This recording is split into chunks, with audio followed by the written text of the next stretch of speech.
Thank you very much for being here, Dr. Jesse.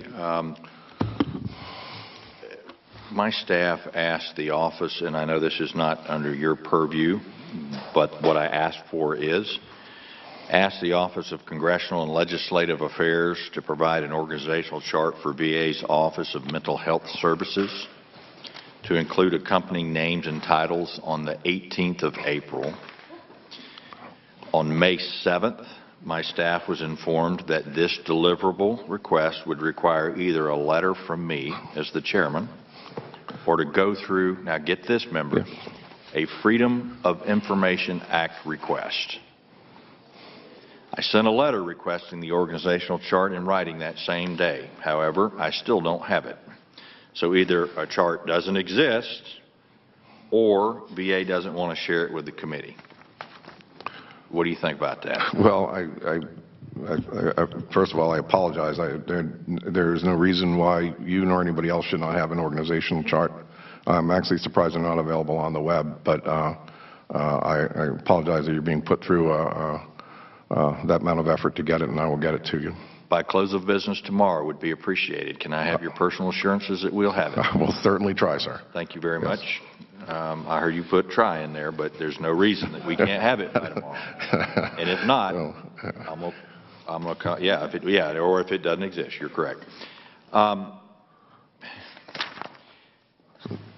During a recent visit to the Columbus, Mississippi CBOC, I was told that many veterans choose to utilize the Tuscaloosa, Alabama VA Medical Center rather than the Jackson VA Medical Center because it's a closer proximity. Mm-hmm.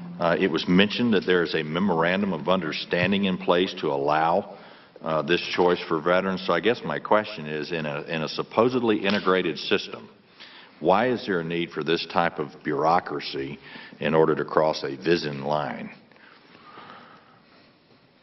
I don't know the answer to that. I don't, particularly if there's a memorandum of understanding that people can go back and forth. We've, since I think the days of Dr. Kaiser, said it's one VA. The veteran should be able to choose which VA he goes to.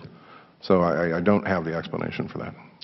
If you could also, for the record, gather that. The other thing is, why are veterans who cross VISN lines categorized as new rather than an established patient? Yeah, that I know they're not supposed to, and I know this because I looked into it a little while back. I had been at the clinic up in South Dakota, and I was walking past the waiting room, and there were a gentleman sitting there, and they said, the guy says, guys in suits, they must be from Washington, get in here.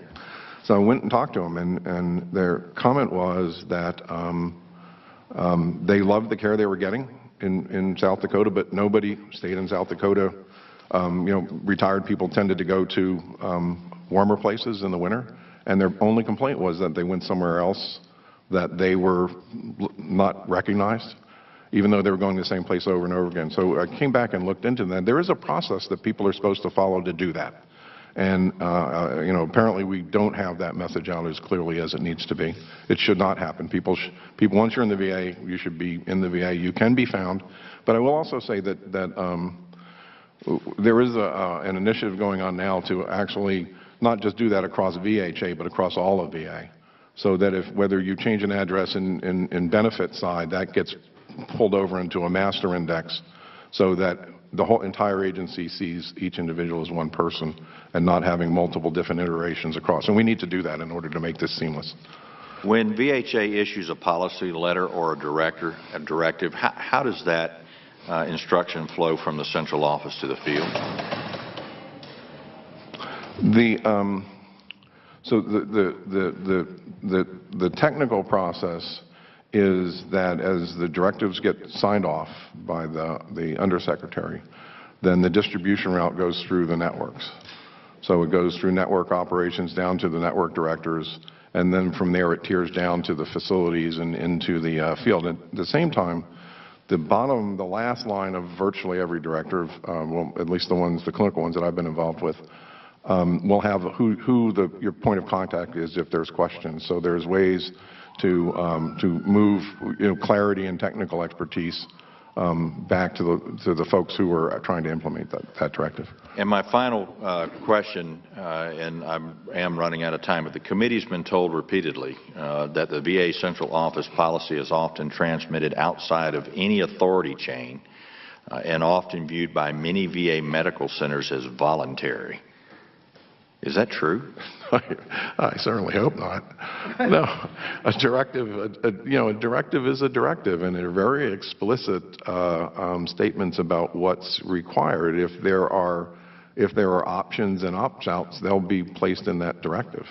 I think the key principle needs to be that directives are not ambiguous, that their intent is clearly defined, that the metrics by which they're going to be measured are clearly articulated, and that there is a solid and defined methodology for ensuring that they are in fact being met, and the intent of the directive has been met.